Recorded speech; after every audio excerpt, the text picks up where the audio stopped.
Thank you very much. Any questions, please? Mr. President. You posted earlier today. Yeah, please. Mr. President, this is a major campaign promise that you made. It was a big hot topic towards the end of the election. You're delivering on that again. I actually had a question for Secretary Kennedy or Dr. Heidi. Dr. Heidi, you said something that I thought was really important. You talked about how this coverage option, this benefit option, gives companies the maximum flexibility to design benefits consistent to their values. I was wondering if either you or the President could expand on that and talk about why that's an important thing to understand about this program. Yes. Thank you. It's a great question. We think that employers are best situated to know what them and their employees want to contribute to in relation to their benefits.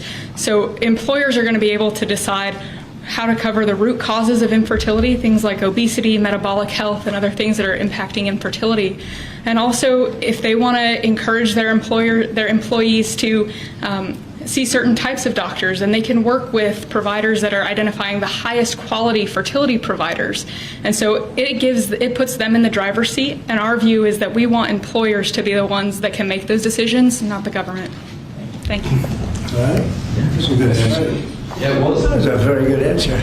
Yeah, please. Go ahead. Mr. President, previously you did not seem to be bothered regarding Hamas cracking down on what you called gangs. Actually, What? couple of gangs. And today you issued a threat against Hamas on Truth Social.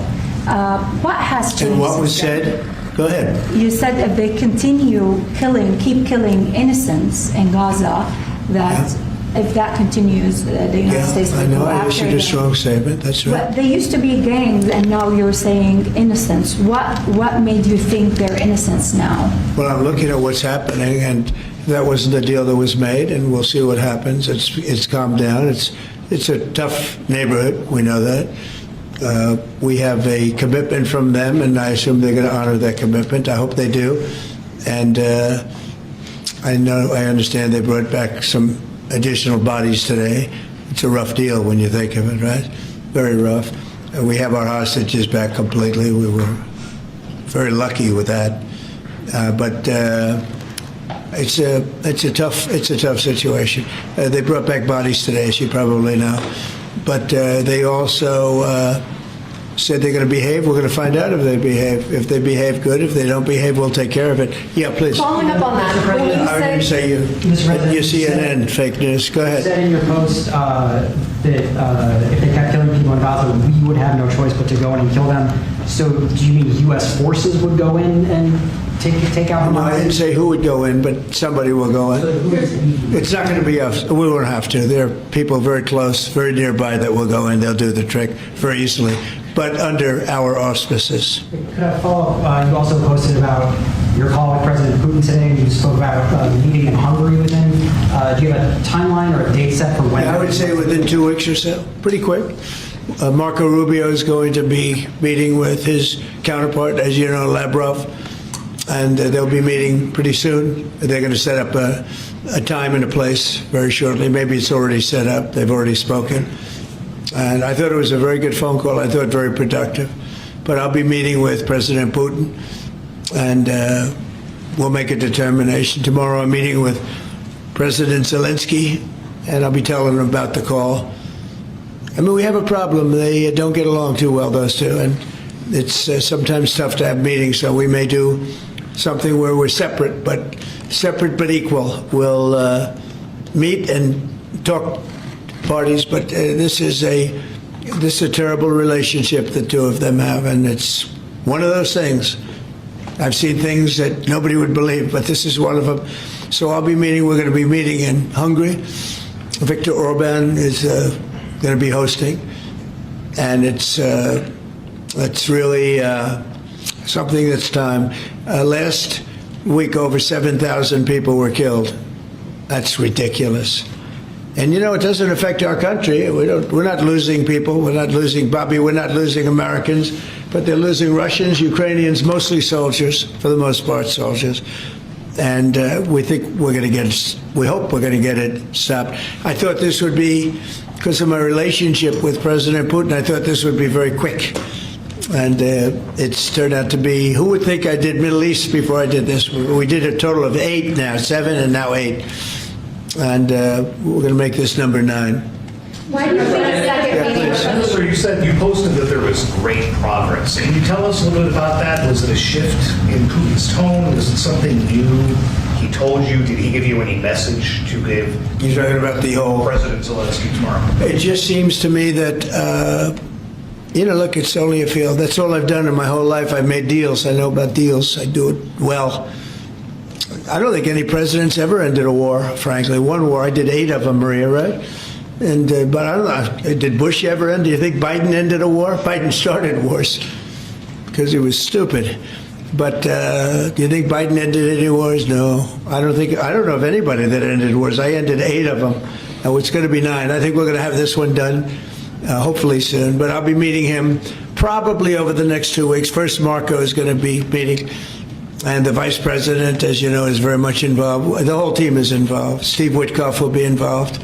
Yeah, please. What did you tell him about the Tomahawks? Did you discuss the Tomahawk missiles? Did you discuss? Well, we talked about it a little bit, didn't say much, but I do say to you, we need Tomahawks for the United States of America, too. We have a lot of them, but we need them. I mean, we can't deplete for our country. So, they're very vital. They're very powerful. They're very accurate. They're very good, but we need them, too. So I don't know what we can do about that. Mr. President, why do you think a second meeting with Putin now will yield different results? Well, I think Alaska actually set a stage, and that wasn't very long ago, but it set a stage. You have to understand, I came into this situation. I didn't start this war. This is a Biden deal, and I came into it, and it was a mess. It could have led to World War III. In my opinion, this could have led to World War III. That won't happen. But it could have. So I came in, this war was raging. When I left, this wasn't even a thought. For 4 years, nobody talked about it. I spoke to President Putin about Ukraine. It was the apple of his eye, but there was never going to be doing anything like this. And this all went because of some really bad decisions that were made. And look what you have. You have millions of people dead.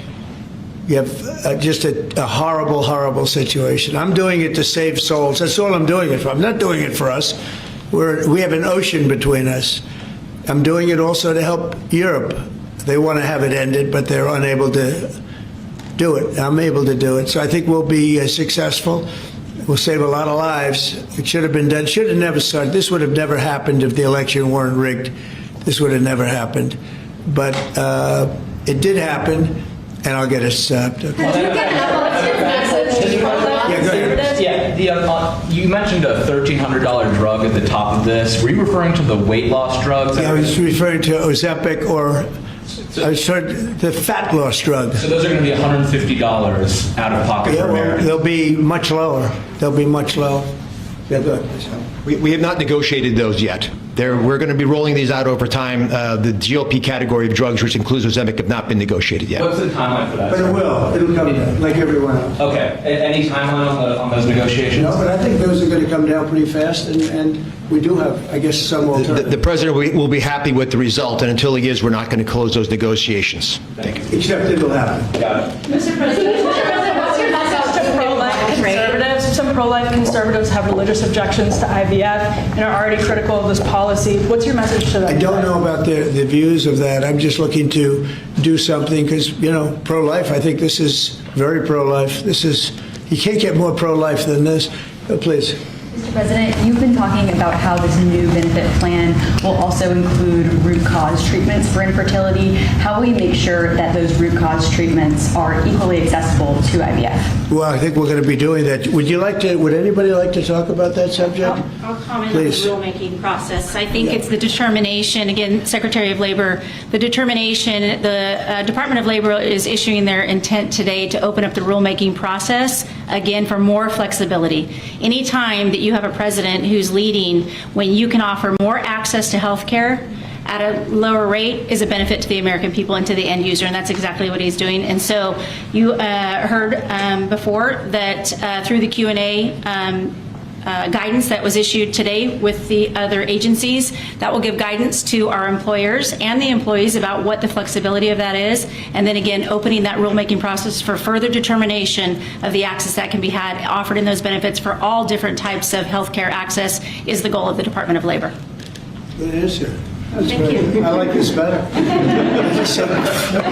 They can do better than me. Yeah, please. Mr. President, do you think Good job, Larry. You know, you're doing a fantastic job. Thank you, Mr. President. I shouldn't tell, I won't say it, but I will not say that she was recommended by the Teamsters. Can you believe it? And she's turned out to be a gem, an absolute gem. You're doing a great job. Thank you very much. Mr. President, John Bolton was just indicted. Do you think we can see your deal-making skills applied to the government shutdown anytime soon? Well, look, I mean, all we want to do is just extend. We don't want anything. We just want to extend, live with the deal that they had. They want to spend $1.5 trillion on illegal immigrants, and they want to destroy health care for everyone else. And it's crazy. It's crazy. People that are here illegally, they want to spend $1.5 trillion. So we're just not going to do it. No, we have to take care of our health care. Now, we're doing that today, and we're doing it with, favored nations, and most favored nations. Your costs are going to be dropping greatly. And I'm really I'm really happy that it's at the beginning of my administration, because I did insulin and got it down to like $25, but it doesn't kick in. It didn't kick in for 2 years by statute, so it couldn't kick in. And I said, boy, I hope I win this election, because if I don't, somebody else is going to take credit for it, Bobby. And sure as can be, Biden said he didn't even know what the hell was happening, and it was a hard thing for me to do. I got insulin way down. What was it before that? It was just massive. It was impossible to afford.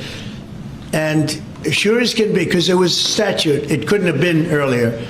I said, boy, this falls into the next administration. I better win. And all of a sudden, I watch this Biden taking credit for something that I did. And on other things, too. We had a lot of things kick in.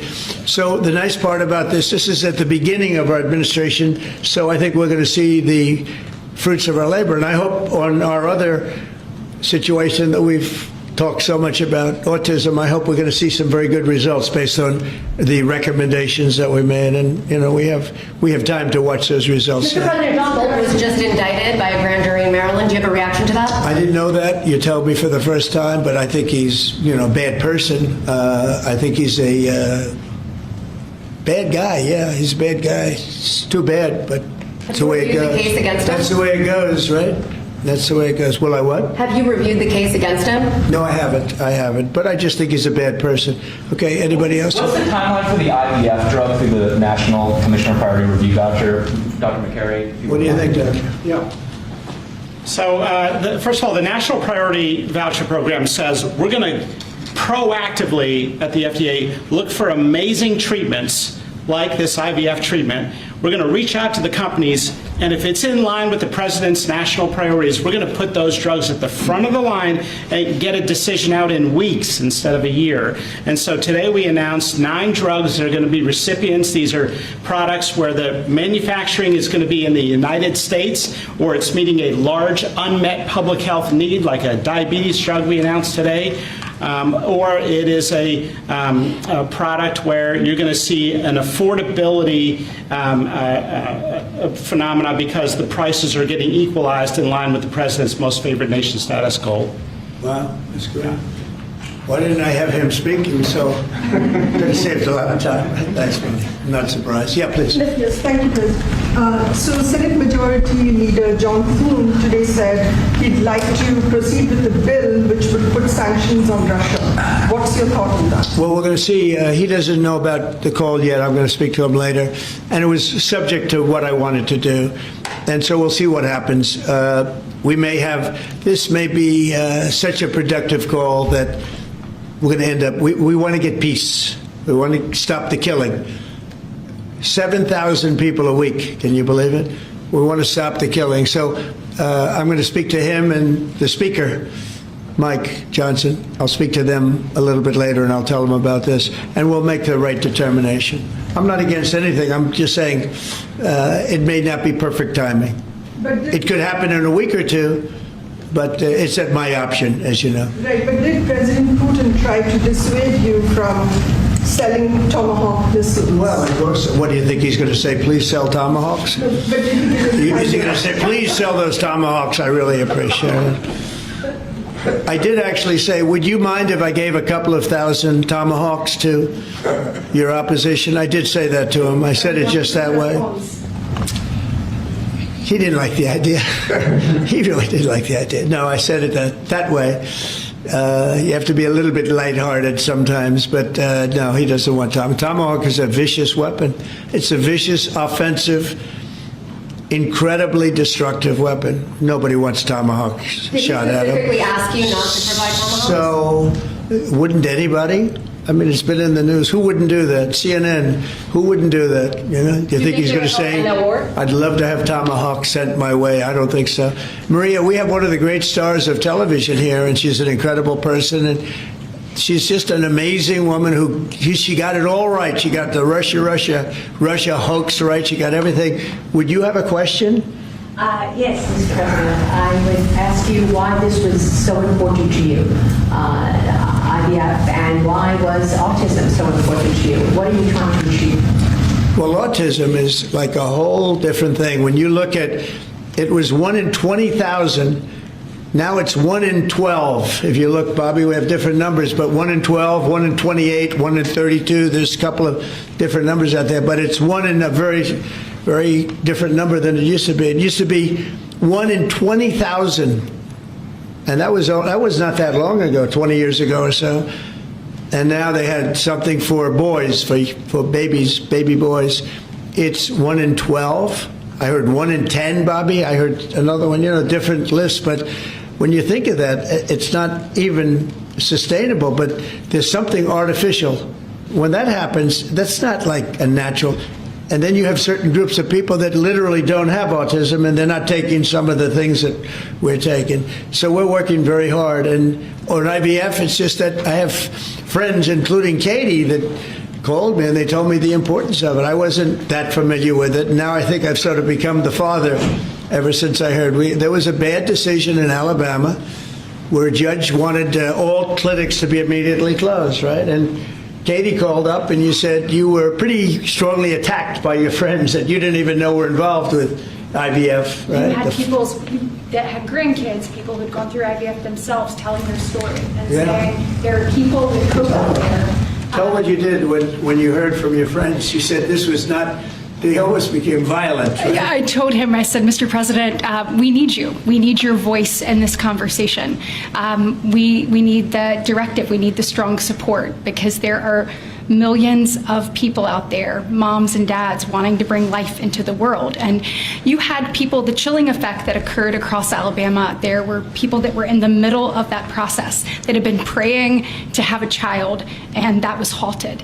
And so the reality of that was very stark in our state. And so I was able to tell the president some of the stories of people, friends and grandparents and relatives that told me what they had experienced and also, what they were fearful of in the future. And the president very quickly acted, spoke with a strong voice, and really led the way. Obviously, we saw Democrats continue to fearmonger for the remainder of the year, trying to use it as an election issue when actually IVF is legal and accessible in all 50 states. And President Trump very clearly said where he was on this, and he said, I'm going to make sure that this is more accessible and that it is more affordable for families coast to coast. That's exactly what he did, but it's that real life, those real life stories, sir, that he responded to. And that's what people don't know about him. He cares. And when you tell him what American people are dealing with, he wants to do something about it. You have leaders and politicians that come before him that want to talk about things. President Trump wants to actually make things happen. It's exactly what he did here, and I'm so grateful, Mr. President. Thank you, Katie, very much. Appreciate it.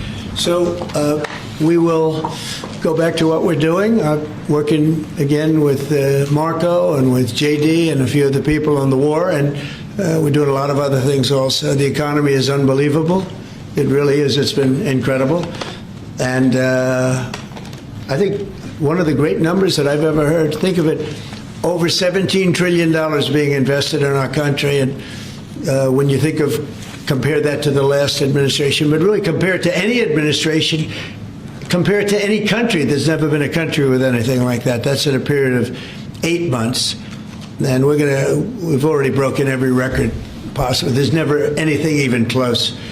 So we'll go back to all of that. Prices are down. Oil is down.